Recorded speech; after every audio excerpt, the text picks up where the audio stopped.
Hello friends, I am Dr. Gunjit Parmar. I am general practitioner and practicing diabetologist at निर्णय नगर अहमदाबाद गुजरात। मैं ONGC से भी attach हूँ। काफ़ी सारे पेशेंट के क्वेश्चंस आते हैं सीआरपी के बारे में कि सीआरपी बेसिकली क्या है, कौन सी कंडीशन में बढ़ जाता है, कोरोना में उसका क्या इम्पोर्टेंस है। तो आज हम सीआरपी के बारे में डिस्कस करेंगे। तो सीआरपी का फुल फॉर्म है सी रिएक्टिव प्रोटीन, जो ब्लड में पाया जाता है। It's a type of protein. तो पेशेंट के कॉमन क्वेश्चन सबसे पहला ये है कि सर रिपोर्ट ठीक है, कोरोना से रिकवर होने के बाद सीआरपी का रिपोर्ट ज़्यादा आ रहा है, पेशेंट को कोई तकलीफ नहीं है। तो उस कंडीशन में पेशेंट के जो सीआरपी का रिपोर्ट है उसका राइजिंग ट्रेंड है या लोअरिंग ट्रेंड है, वो देखना पड़ता है। अकेले सीआरपी के रिपोर्ट की सिंगल रिपोर्ट की एज सच कोई वैल्यू नहीं है, चाहे वो 10 है या 25 है या 50 है। अगर पेशेंट एब्सोल्युटली नॉर्मल है तो वो रिपोर्ट का कोई वैल्यू नहीं है। कई बार कोरोना जैसे डिजीज में सीआरपी और डी डाइमर जैसे रिपोर्ट 2-3 महीने तक ज़्यादा रह सकते हैं, क्योंकि it's a biomarker of inflammation. Body में इन्फ्लेमेशन होता है, वो शो करता है। तो सिंगल रिपोर्ट का कोई वैल्यू नहीं है, आपको उसका ट्रेंड देखना पड़ता है। सीआरपी का नॉर्मल वैल्यू क्या है, तो लेस देन 5 मिलीग्राम पर litre is a normal value.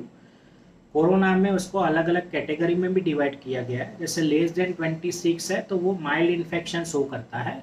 अगर 26 से 100 के बीच में है तो वो मॉडरेट इन्फेक्शन शो करता है। अगर 100 से ज़्यादा है तो वो सीवियर इन्फेक्शन शो करता है बॉडी में। अब ये जो सीआरपी लेवल है वो कौन कौन सी कंडीशन में बढ़ जाता है बॉडी के अंदर।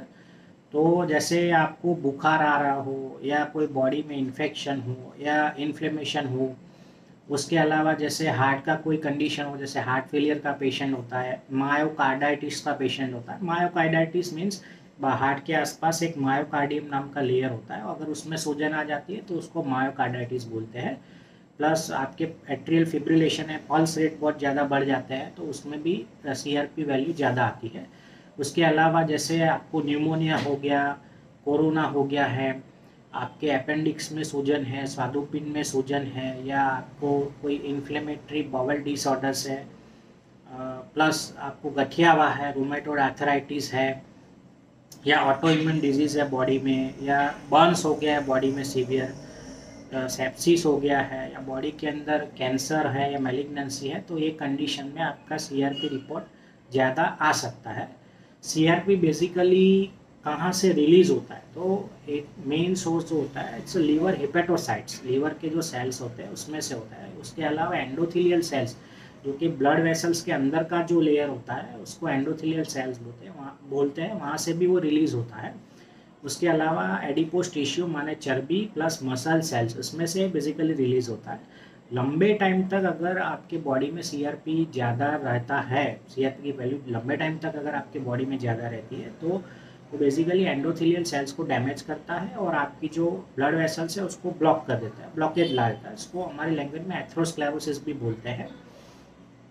दूसरा एक एंटाइटी है HSCRP, जिसको highly sensitive C reactive protein बोलते हैं। वो बेसिकली आपके जो आपको कार्डियोवास्कुलर डिजीज़ को प्रेडिक्ट करता है। जैसे उसका वैल्यू HSCRP का वैल्यू लेस देन 1 है तो वो आपको कार्डियोवास्कुलर डिजीज़ होने का चांसेस कम है। अगर 1 से 3 के बीच में है तो आपको कार्डियोवास्कुलर डिजीज़ होने का चांसेस इंटरमीडिएट है।